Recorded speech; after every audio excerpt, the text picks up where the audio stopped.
চাঁদাবাজিটা গত আগের থেকে ছিল, কিন্তু গত 17 মাসে এটা একটা রীতিমতো ধ্রুপদী ক্লাসিক্যাল একটা ইন্ডাস্ট্রিতে পরিণত হয়েছে।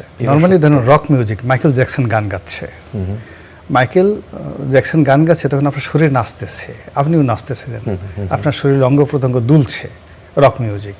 বা জেমস একটা গান গাচ্ছে, কিন্তু পণ্ডিত রবিশঙ্কর সিতার বাজাচ্ছে। তারপরে ধরেন উদয় শঙ্কর, উনি নাচতেছে, বিরজু মহারাজ উনি নাচছেন। তো এইগুলোকে বলে ধ্রুপদী সঙ্গীত। তখন আপনি করেন কি, এগুলো শুনেন চোখ বুঝে বুঝে, চোখ বুঝে বুঝে শুনেন, ফিল করেন।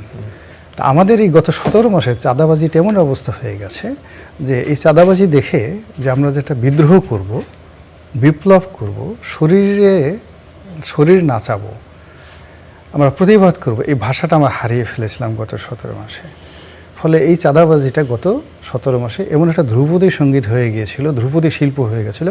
আমরা চোখ বুঝে এইভাবে বসে থাকছি যে খুলে নিয়ে যাক না কাপড় চাপড়, খালি জাঙ্গিটা থাকুক, গেঞ্জিটা থাকুক, এতেই আমার হবে।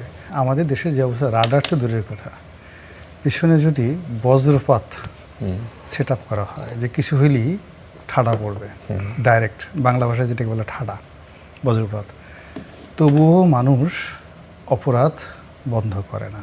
যে সে আপনি